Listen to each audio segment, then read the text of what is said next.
Hello बच्चों, आप सभी का एक बार फिर से इस चैनल आपके एलिमेंट्री मैथ में स्वागत है।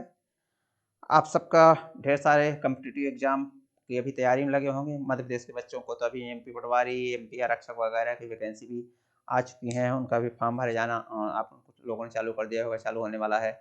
तो इस प्रकार से आपके पास वो भी एक अवसर है। एसएससी का एग्जाम चल रहा है, एसएससी का जीडी है, एसएससी का सीएसएल है, एसएससी का सीजीएल है, ये सब एग्जाम हैं और आते भी रहेंगे। तो इस प्रकार आप अपनी तैयारी में अच्छे से लगे रहिए, आपको सफलता निश्चित है। हाँ, इतना ज़रूर है, ध्यान रखिए कि थोड़ा एक मोटिवेशनल वर्ड है, फिर आता हूँ मैं, कि आपको अपने कंफर्ट ज़ोन से निकलना पड़ेगा। बहुत महत्वपूर्ण चीज़ है कि जो इंसान अपने कंफर्ट ज़ोन में मतलब जो आराम हमको जैसा लगता है, जो हमको अच्छा लग रहा है कि हम कौन कंफर्ट से बाहर निकले, आराम की ज़िंदगी से बाहर निकले। जब तक आराम की ज़िंदगी से कोई बाहर नहीं निकलता तो उसको कभी कुछ नहीं मिला, ये बहुत सत्य है। इसलिए कंफर्ट जोन का मतलब ये है कि जब आपको लगता है कि हमसे ये चीज़ नहीं आ रही, तो उसके लिए जो मेहनत करनी है वो करिए, उसके लिए कोई जो कठिनाई है उसको उठाइए, सिंपल मतलब ये है। तो कंफर्ट जोन से बाहर यदि आएंगे, आपके लिए सुनहरे अवसर है। आप लोग अच्छे से तैयारी कीजिए, सभी का सिलेक्शन होगा निश्चित रूप से, इसमें कोई दो राय की बात नहीं है। तो मैं गणित का एक महत्वपूर्ण चैप्टर ले रहा हूँ, लाभ और हानि। तो लाभ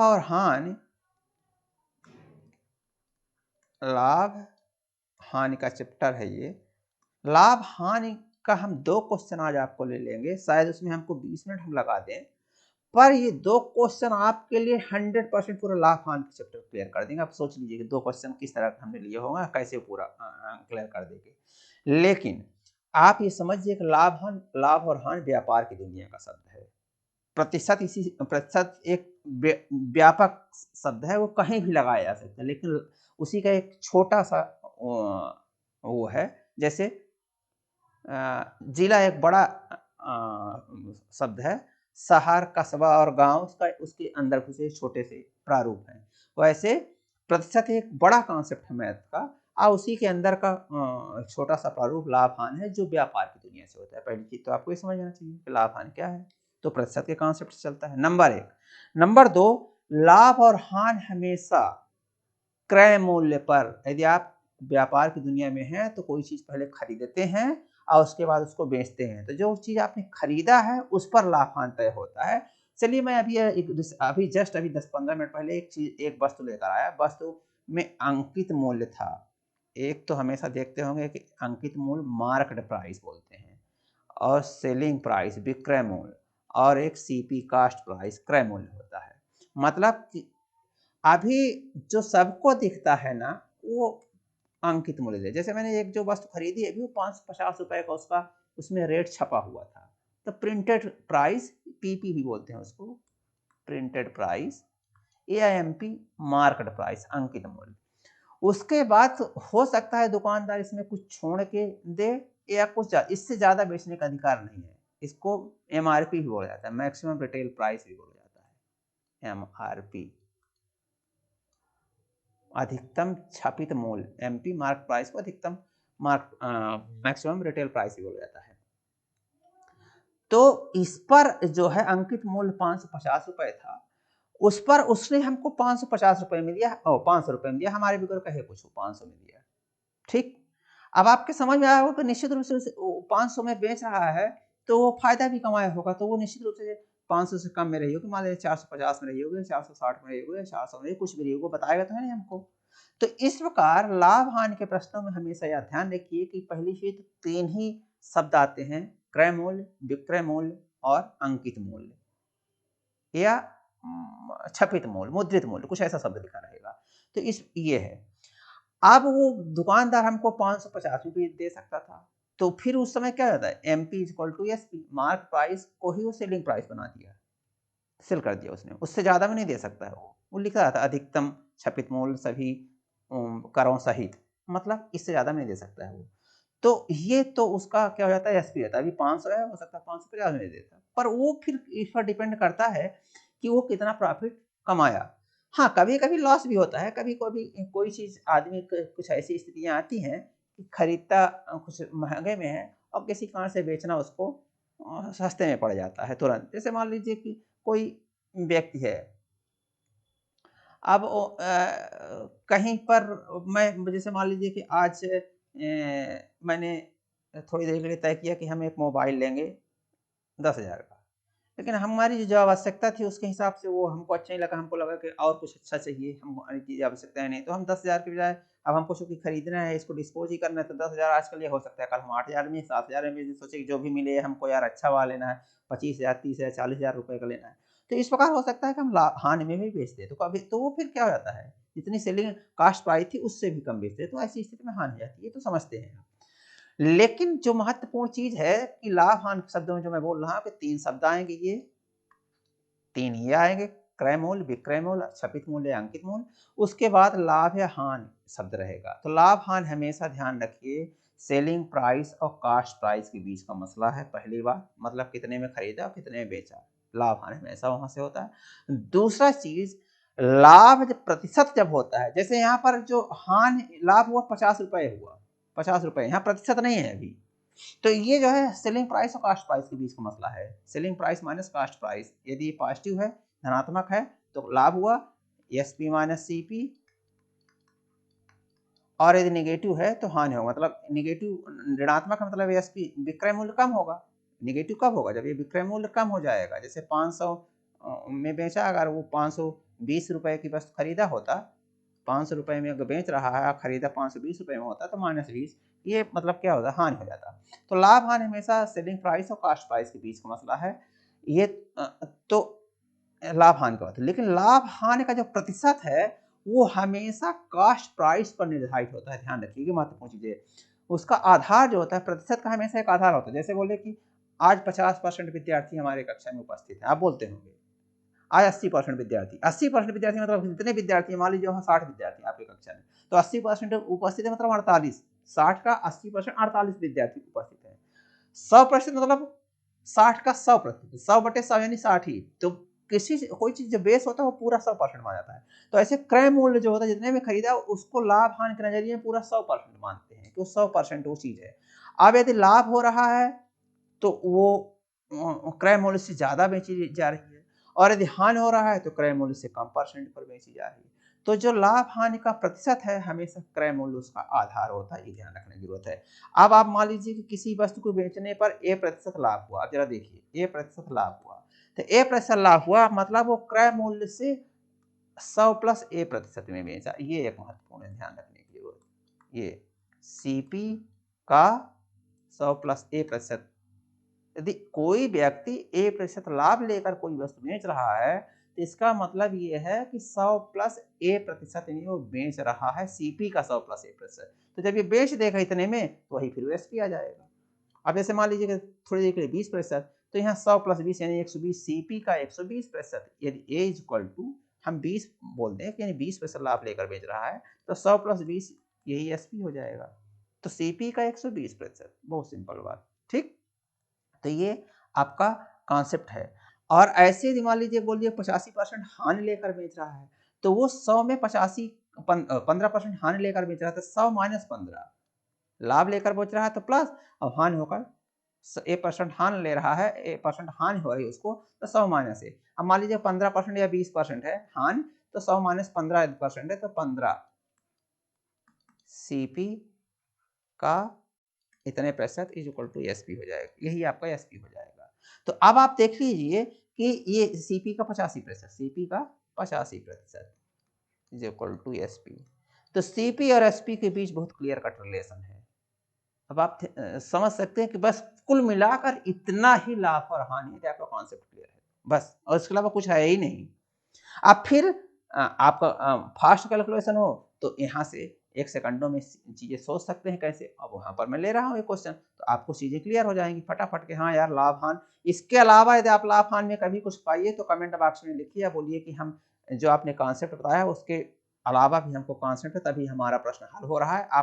आप करने कुछ भी करते रहें, पर इस जितना मैं बोल रहा हूँ उसके अलावा यदि आप कोई कॉन्सेप्ट कोई प्रश्न है जो नहीं हल होता है तो कमेंट बॉक्स में लिखिए, आप पूछिए हमसे कि आपने जो कॉन्सेप्ट बताया उतने में हल कर दीजिए, तो मैं उतने में हल कर दूंगा जितना मैं बताया हूँ। इसके अलावा है ही नहीं कुछ, तो आपको कुछ जरूरत ही नहीं। बस हाँ, इसी को प्रॉपर जितना सिस्टमेटिक ढंग से आप समझ सकते हैं उतना जल्दी आपके प्रश्न हल होते हैं। मैंने बोला ना कि 30 सेकंड के अंदर हर प्रश्न हो गए लाभ हानि के प्रश्न। चलिए, जब किसी वस्तु के विक्रय मूल्य में 164 रुपए की वृद्धि की जाती है तो 12% की हानि के बजाय 8.5% लाभ होता है। बस तो क्रय मूल्य बताइए, ठीक है। क्रय मूल्य एसपी, सीपी और एसपी, क्रय मूल्य विक्रय मूल्य हम देख लेते हैं। तो क्या है यहाँ पर विक्रय मूल्य में, तो विक्रय मूल्य में जब 164% की वृद्धि की जाती है तब जाकर उसको लाभ होता है, अन्यथा विक्रय मूल्य था पर 12% की हानि थी, कोई विक्रय मूल्य था तो वो विक्रय मूल्य मान लेते हैं एक्स था।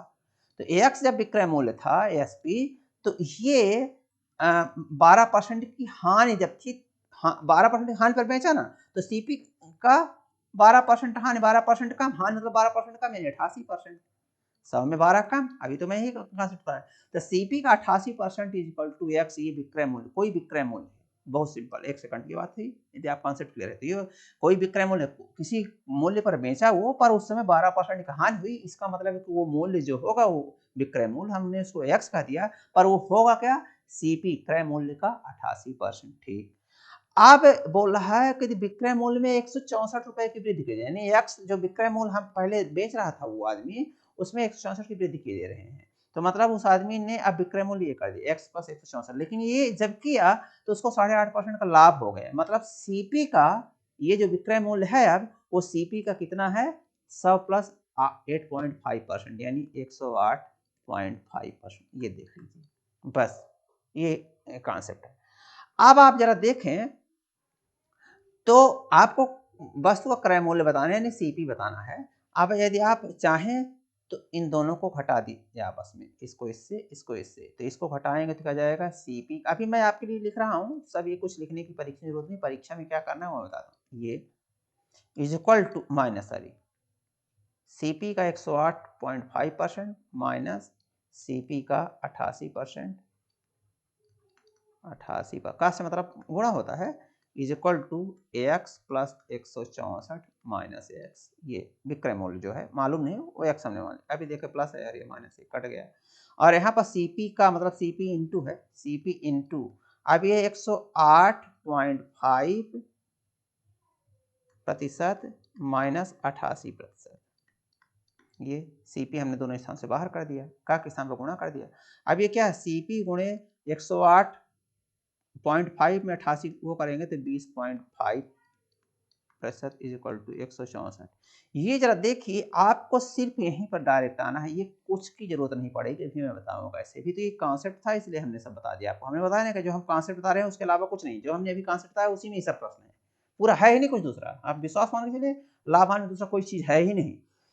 वो लोग जो बहुत कंफ्यूज आते हैं कि लाभ हानि कभी यह आता है कभी वो आता है, कि ऐसा करते हैं कभी वैसा करते हैं, आप उन सब चीजों को एक किनारे रख दीजिए, मैं जो बता रहा हूँ हर क्वेश्चन उसी से लगाइए, आपको कोई दिक्कत है आप कमेंट बॉक्स में लिखकर पूछिए कि सर आपने जो बताया है उस हिसाब से लगा रहा हूँ नहीं यार, तो मैं आपको बता दूँ वो क्वेश्चन भी, तब आपके दिमाग में खुल जाएगी, हाँ यार इसके अलावा तो कुछ होता ही नहीं इसमें, तो वो मैं बता रहा हूँ कि कॉन्सेप्ट ये था। लेकिन अब ये कॉन्सेप्ट के बाद यहाँ तक आ गए, हम परीक्षा में डायरेक्ट इसको लिखेंगे, कैसे लिखेंगे हम बाद में बताते हैं, पर अभी पहले हल कर देते हैं इसको, तो ये सीपी का 20.5% है, आप ये जरा समझते हैं यदि आप इसको, तो हम इसको ये लिख देते हैं कि सीपी का 20.5 यानी सीपी गुणे है, गुणे, अब ये 20.5 मतलब समझते हैं 20.5/100, तो इधर तिर्यक गुणा होगा तो 100 ऊपर हो जाएगा और नीचे 20.5, अब यदि आप दशमलव का कॉन्सेप्ट समझते हैं, मैं दशमलव का कॉन्सेप्ट बता भी चुका हूँ, और तरह तरह के क्वेश्चन दशमलव के कॉन्सेप्ट हम बता चुके हैं, इसको 1000 कर दीजिए तो ये 205 हो जाएगा, दशमलव यहाँ से हटा देंगे तो यहाँ 1 शून्य ऊपर बढ़ जाएगा, सब बता चुका हूँ। अब जरा देखिए 5 से काट दीजिए तो 41 पंचे और ये 200 पंचे और ये 41 चौको, तो ये सीपी इज इक्वल टू 800 रुपये। अब आप सोचिए कि आपको परीक्षा में यहाँ से यहाँ तक जाने में मुश्किल से 20 से 25 सेकंड लगेगा, 30 सेकंड लगेगा, 30 सेकंड से 30 सेकंड नहीं लगना चाहिए, पर हाँ किसी कोई बहुत फास्ट कैलकुलेशन है 1 सेकंड में ये भी लिखने की जरूरत नहीं है, जो अगर आपका कॉन्सेप्ट समझते हैं तो डायरेक्ट ये ना लिखकर ये चीज लिख लेंगे, क्योंकि आपके मन में ही हो जाएगा, कैसे वो हम बताते हैं बहरहाल। तो ये आपने देखा कि ये हो गया, अब हम कैसे बोल रहे हैं कि 10 से 20 सेकंड हो जाएगा, मैं इस चीज को मिटा रहा हूँ, कॉन्सेप्ट था इस चीज को मैं मिटा रहा हूँ,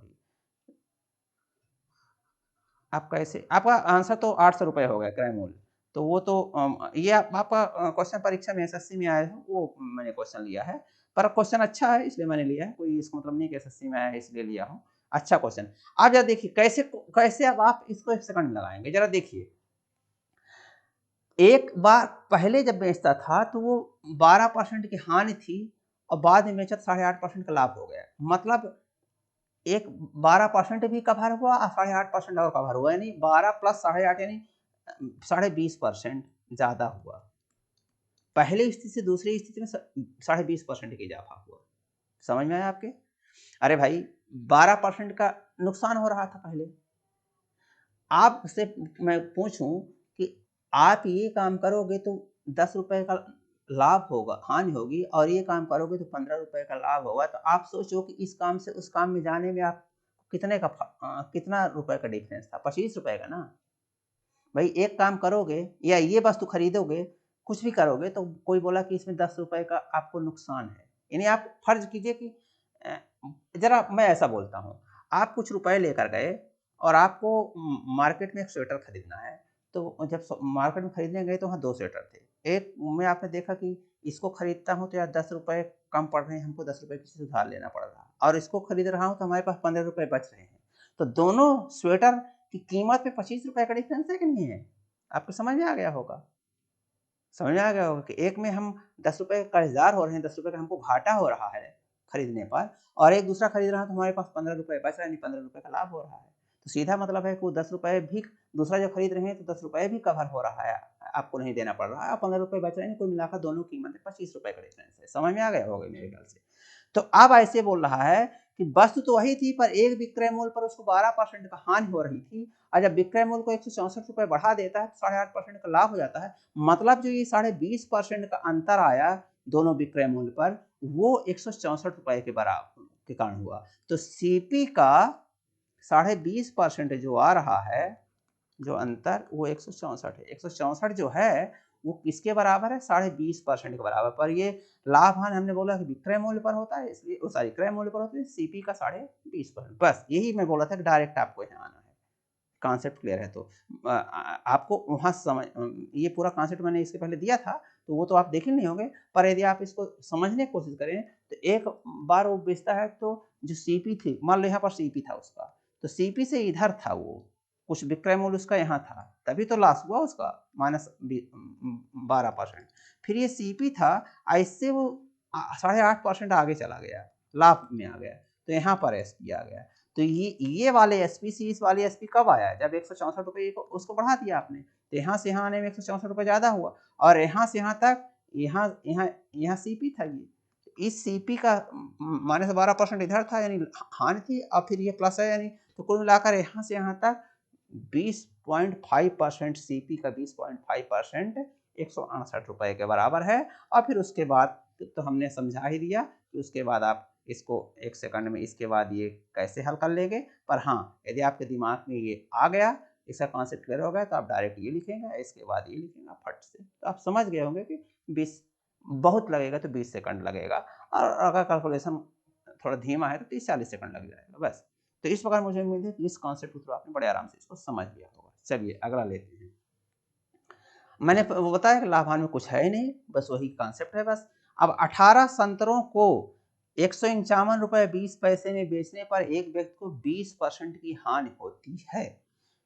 आप जरा देखिए, फिर ठीक है, 100, अब सीपी का 18 संतरों का सीपी, हाँ मैं लिख नहीं रहा हूँ, सीपी का 20% हानि होती है, तो यानी सीपी का 80%, 100 माइनस 20, सीपी का 80% जब लेता है वो, तो उसको 151 रुपये 20 पैसे मिलते हैं। ये बोला ना 151 रुपये 20 पैसे में बेचता है, बहुत सिंपल बात है, बेचता है मतलब वो सेलिंग प्राइस है इतने रुपए में, तो सीपी का 80% ही मिलता है उसको, 20% हानि हो जाती है, मतलब 20% उसका पैसा डूब गया, तो फिर सीपी हमेशा 100% माना जाता है लाभ हानि केस में, तो 20% कम हो गया ना, सीपी का 80% रह गया, जब उसने बेचा तो सीपी का 80% मिला, यानी सीपी का 80% इज इक्वल टू ये, एक कॉन्सेप्ट ये हो गया। चलिए ठीक है, बहुत अच्छी बात है। आप इसके बाद तो इसको एक सेकंड में हल कर सकते हैं।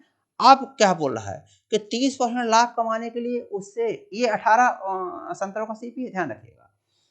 अब बोल रहा है कि 30% लाभ कमाने के लिए उसे 819 रुपए में कितने संतरे बेचने होंगे? कुछ संतरे बेचना है लेकिन 819 रुपए में, तो 819 रुपए में वो जब बेचेगा, 819 में। इतना जरूर कह रहा है कि 819 में जब बेचता है 30% लाभ होता है, 30% लाभ कमाने के लिए इतने में बेचता है। बस ये बात और है कितने संतरे बेचा तो निकल जाएगा 1 सेकंड में। तो 30% लाभ कमाता है, तो इस सीपी का 130% देख लीजिए, 30% लाभ कमाता है, यानी 100 से 30 ज्यादा, यानी 130%। अब आप इन दोनों को हल कर लीजिए, बस अंतर ये है कि ये 18 संतरे का है, तो हम ये कर लेते हैं सीपी इज इक्वल टू, हमने बताया 151.20, ये बटे 100 है तो गुणे 100 इधर हो जाएगा बटे 80। ये तो आप एक दो क्वेश्चन करेंगे तो मन मन वैसे भी ये सब करने की जरूरत नहीं, आप डायरेक्ट ये लिखेंगे सीपी का 80% बराबर, ये भी नहीं लिखेंगे, आप सीधे ये लिखेंगे। जब आपका कॉन्सेप्ट क्लियर हो जाएगा तो ये मन में ऑटोमेटिक ही जाएगी चीज, तो ये लिखेंगे। अब ये 100 का गुणा कर देंगे तो 151 और 20 हो जाएगी, दशमलव के बाद 2 अंक है, 100 गुणा करेंगे तो हट जाएगा, ये 80, ये कट गया। इसको यदि आप काटेंगे तो 8 कम 8 7 8 5 8 9 बात, ये 189 रुपये। तो अब आप जरा देखिए कि 18 संतरे का सीपी इज इक्वल टू 189 रुपये 18 संतरे का, 18 संतरे का। एक चीज तो ये निकल गया, आपको परीक्षा नहीं लिखना है, सीधा आपके मन में ये रहेगा 18 संतरे का सीपी आया ये, ठीक। अब ये जो है सीपी आएगा कुछ संतरों का, वही पता करना है कौन से संतरे हैं, ये कितने संतरे में बेचने होंगे। तो वहाँ जितने भी संतरे होंगे वो 819 में बेचता है, तो 819 सेलिंग प्राइस हुआ कुछ संतरों का, लेकिन उन संतरों में 30% का फायदा लिया, नहीं सीपी का 130% बेच रहा है, तो ये क्या जाएगा 130 और ये गुणे 100 ऊपर, समझ में आएगा 130 बटे 100, तो 100 इधर हो जाएगा, ये कट गया। अब ये 10 यहाँ बचा और 13 छंग 78 13 39, तो ये 630 आ गया, ये ठीक, तो 630 आ गया। अब आप देखिए कुछ संतरों का सीपी है, तो मान लीजिए संतरे एक्स है, तो एक्स संतरे का सीपी एक्स, कितने संतरे हैं, कितने संतरे बेचने होंगे उसको, तो मान लीजिए एक्स संतरे बेचे हैं, लेकिन एक्स संतरे बेचे हैं तो एक्स संतरे का सीपी भी रहा होगा, एक्स संतरे का सीपी यानी एक्स संतरे उसने खरीदा भी होगा। तो आप जरा देखिए यहाँ पर मैं अब आपको एक चीज और बताता चलता हूँ, इसी क्वेश्चन के साथ एक नया और कॉन्सेप्ट दे रहा हूँ, अनुपात समानुपात का भी कॉन्सेप्ट दे सकता हूँ, और वो इकाई नियम से भी हल कर सकते हैं। ये क्वेश्चन एक्चुअली हल हो चुका है, पर मैं बोलना कोई दूसरा चाह रहा हूँ आपसे। मैं क्या बोलना चाह रहा हूँ कि आपको अभी जो मैं बोलने वाला हूँ वो बहुत सरल लगेगा, लेकिन वो एक छोटा सा कॉन्सेप्ट कई क्वेश्चन में बहुत आता है, लेकिन जब वहाँ क्वेश्चन में आता है तब आपको कठिन लगने लगता है। कैसे? मान लीजिए आपसे किसी ने बोला कि 6 पेन की कीमत 30 रुपये है, तो 7 पेन की कीमत कितनी होगी? आप बोल देंगे कि ये कौन सा कठिन है, 6 पेन की कीमत 30 है तो 1 पेन की 5 रुपये हुई, तो 7 पेन की 35 रुपये, बहुत अच्छी बात है, सही बोला आपने। लेकिन अब मैं आपसे बोलूँ, ये भी आपको सरल लगेगा, लेकिन जब क्वेश्चन में आएगा, मैं बोलता हूँ कि 30 रुपये 6 पेन 30 रुपये में खरीदा, तो 35 रुपये में कितने पेन खरीदेगा? तो फिर आपको थोड़ा थोड़ा सा रुकेंगे, यार ये तो थोड़ा उल्टा बोल दिया, ऐसा लगेगा आपको थोड़ा उल्टा बोल दिया, क्वेश्चन वही थोड़ा उल्टा बोल दिया। मैं पहला क्वेश्चन बोल रहा हूँ कि 6 पेन की कीमत 30 रुपये है, तो 7 पेन की कितनी होगी? तो 35 रुपये होगी, निश्चित है। अब उसी क्वेश्चन को मैं ऐसा बोलूँ कि 6 पेन की कीमत 30 रुपये है, तो 35 रुपये में कितने पेन आएंगे? तो निश्चित रूप से 7 आएंगे। क्वेश्चन को मैं वैसा बोल दिया। तो इसको एक सेकंड में कैसे हल कर सकते हैं? इकाई नियम से हल होता है बेसिकली, पर इकाई नियम एक बेहद बड़ा कॉन्सेप्ट है, उसी से जुड़ा हुआ अनुपात समानुपात है। तो जरा देखिए ऐसे लिखें, 6 पेन की कीमत 30 रुपये है, तो अब आपसे बोला जाए कि 35, तो पहले पेन की संख्या फिर उसकी कीमत, तो समानुपात है, फिर पेन की संख्या x और कीमत 35, ये है x पेन कीमत 35, ये उसी अनुपात में होंगे। तब इससे कर लेंगे, इसका अंदर अंदर गुणा और ये बाहर बाहर गुणा, तो 6 गुणे 35 बटे 30, तो 6 पंचा 30 5 7 35, आपने देख लिया कि 7 आ गया, मैंने पेन 7 है। वो तो आप इकाई नियम से सेकंडों में कर लिए होंगे क्योंकि आपके मुंह में ये है, लेकिन अब यहीं पर ये क्वेश्चन या ये क्वेश्चन सब उसमें भी आते हैं, आदमी कार में भी ये कॉन्सेप्ट बहुत ज़्यादा लगता है, तो वहाँ फिर आप लोग नहीं लगा पाते हैं, लगता है कि क्या कठिन दे दिया, जबकि कॉन्सेप्ट मैंने बताया ना, कॉन्सेप्ट हमेशा किसी चैप्टर का 2-3 ही होता है, उससे ज़्यादा कोई कॉन्सेप्ट होता ही नहीं, पर ये फिर कॉन्सेप्ट वहाँ लगाने में आप असमर्थ रहते हैं। अभी तो आप पेन का मैंने बोला लगा होगा कि बहुत सरल बोल रहे हैं, पता नहीं क्या बोल रहे हैं, लेकिन यही छोटे छोटे गणितीय कॉन्सेप्ट से ही आपको जो क्वेश्चन बनते हैं परीक्षा में, आपको लगने लगता है कि कितने कठिन हो गई गणित, जबकि ऐसा नहीं है। वही छोटे छोटे कॉन्सेप्ट यदि एक्चुअल में आपको क्लियर है, क्रिस्टल क्लियर जिसे बोलते हैं, आपका हर क्वेश्चन बहुत सरल हो जाता है। तो चलिए देखते हैं, 18 संतरे का कीमत 189 रुपये है, तो एक संतरे निकाल लीजिए एक ही नियम से, लेकिन हम एक ही नियम आमतौर पर नहीं लगाते हैं, हम फटाफट उसी कॉन्सेप्ट में लगा लेते हैं। तो 18 संतरे के मैंने 189 रुपये, ये देख लिया कास्ट प्राइस, और फिर एक संतरे का कास्ट प्राइस 630, तो 17x और 630। अब इसको आप हल करिए तो ये बीच बीच वाला गुणा हो जाएगा, बाहर बाहर वाला गुणा होगा तो 18 गुणे 630 होगा। और फिर ये दोनों गुणा हो जाएगा अंदर अंदर वाला, तो फिर 189 के इधर भाग हो जाएगा और इधर ये x संतरों की संख्या निकल आएगी। अब ये समझ में आता है 21 3 63, 21 नामा 189, 21 3 63, 21 नामा 21 कट के तो ऊपर नीचे से ये 9 दूना 18 तो 60। तो कुल मिलाकर उसको कितने संतरे बेचने होंगे? 30% लाभ कमाने के लिए तो उसने उसे इतने रुपए में बेच रहा है, इतने रुपए में 60 संतरे उसको बेचने होंगे। तो इस प्रकार आप देखिए कि हमने लाभ हानि का दूसरा कोई कॉन्सेप्ट कहीं इन क्वेश्चन में यूज नहीं किया, जबकि क्वेश्चन अच्छे थे, कठिन थे, पर कठिन तभी तक है जब तक कॉन्सेप्ट न क्लियर हो। यदि आपका कॉन्सेप्ट एकदम क्लियर है तो ये क्वेश्चन 30 सेकंड में कैसे हल होगा हम अभी वो भी बताने जा रहे हैं। और आप देख लीजिए कि उसके अलावा हमने कोई दूसरा कॉन्सेप्ट लगाया नहीं। तो मुझे उम्मीद है कि कॉन्सेप्ट अच्छे से आपको सब कुछ क्लियर हुआ होगा। अब हम ये इस क्वेश्चन को कैसे सेकंड में हल करते थे, मैंने बोला ना 20 से 30 सेकंड में कैसे हल होगा। अब बस वही है कि 20 से 30 सेकंड में तभी हल होगा जब आपका कॉन्सेप्ट क्रिस्टल क्लियर है। क्रिस्टल क्लियर मतलब एकदम क्लियर है, कोई डाउट नहीं, कोई कंफ्यूजन नहीं मन में, कह रहे यार ये अब क्या करें। जब आदमी क्वेश्चन पढ़ता है तो दिमाग काम करना बंद कर देती है, सिर्फ इसीलिए कि उसका कॉन्सेप्ट नहीं क्लियर होता। अब यहाँ कॉन्सेप्ट क्लियर होता है, आपको समझ में आएगा। 18 संतरों का सीपी 18 संतरों को इतने बेचने पर एक व्यक्ति को 20% हानि होती है। 20% हानि होती नहीं, 80% बेचा और ये एसपी है। तो एसपी है मतलब 151 गुणे 100/80। अब इसको आप काट पीट सकते हैं बड़े आराम से। तो ये 100 को गुणा करके आप मान लेंगे कि ये दशमलव हट गया और ये जीरो कट जाएगा। फिर इसको 118 8 कम 8 189। तो ये 18 संतरों का सीपी आ गया। ये देखिए 18 संतरों एक 5 से 10 सेकंड ये लगा। ये मैं परीक्षा के लिए बोल रहा हूँ कैसे लगाएंगे। फिर अब ये 30% लाभ कमाता है तो फिर से सीपी क्या हो जाएगा। अब अगली कंडीशन में सीपी जो है ये बात और है कि 18 संतरों का सीपी है, ये कितने संतरों को मालूम नहीं है, वही तो निकालना है। तो 819 रुपए इसका एसपी है, विक्रय मूल्य है, और 30% लाभ कमाया है तो 100/130 हो जाएगा। क्यों? क्योंकि सीपी का 130% होगा। सीपी का 130% यानी 130/100, तो 130 नीचे जाएगा, ये ऊपर से हो जाएगा। अब फिर ये हो गया, कट गया 0 और ये 13 6 78 13 39 39 तो 630 हो गया। अब ये आपने देखा कि 18 संतरों का सीपी 189 आ गया। अब कुछ अन्य संतरों का सीपी 630 आ गया, तो वही संतरे की संख्या निकालना है। तो हमने बता दिया कि ये आप निकालेंगे और इसके बाद सीधा यहाँ से निकाल लेंगे, यहाँ से। अब आप सोचिए, ये 10 सेकंड लगा, बहुत ज़्यादा लगेगा तब, और ये 10 सेकंड बहुत ज़्यादा लगेगा तब, और इस प्रोसेस को करने में बहुत ज़्यादा लगेगा तो 10 सेकंड। कुल मिलाकर 30 सेकंड आपका लगना है। आपका यदि कॉन्सेप्ट क्लियर है, और यदि नहीं कॉन्सेप्ट क्लियर है तो आप परेशान होते रहेंगे, 2 मिनट 4 मिनट 6 मिनट लगाते रहेंगे तो भी आपको हो सकता है कि ना आए। तो इस प्रकार मैंने बोला कॉन्सेप्ट क्रिस्टल क्लियर कॉन्सेप्ट हो तो हर टॉपिक का कोई भी क्वेश्चन आप 20 से 30 सेकंड 40 सेकंड में कर सकते हैं। जैसा कि मैंने पहले बोला भी है कि यदि आपको लगता है कोई क्वेश्चन हमसे 20-30 सेकंड में नहीं हो रहा तो समझ जाइए कि आपको कॉन्सेप्ट रिलेटेड प्रॉब्लम है, दूसरा कोई प्रॉब्लम नहीं। कभी परीक्षा में क्वेश्चन 30-40 सेकंड से अधिक नहीं होते हैं कभी भी। तो अब मुझे उम्मीद है कि आपको लाभ हानि का अच्छा कॉन्सेप्ट क्लियर हुआ होगा। कुछ हम और क्वेश्चन आगे वीडियोज में लेंगे, लेकिन कॉन्सेप्ट कोई नया नहीं होगा, यही होगा। इसके अलावा कुछ हो ही नहीं सकता है, चाहे हम क्वेश्चन 1000 है, 10,000 है, 20,000 क्वेश्चन आपको पढ़ा दें, उसमें लाभ हानि में अपने से तो बनाना है क्वेश्चन, अपने से बना के कुछ भी कर सकते हैं, लेकिन दूसरा क्वेश्चन कॉन्सेप्ट दूसरा नहीं होता है। मुझे उम्मीद है कि ये वीडियो आपको पसंद आया होगा। यदि पसंद आया तो एक लाइक अवश्य बनता है आपके द्वारा, दोस्तों में शेयर कीजिए और चैनल को अवश्य सब्सक्राइब कीजिए। बहुत बहुत धन्यवाद।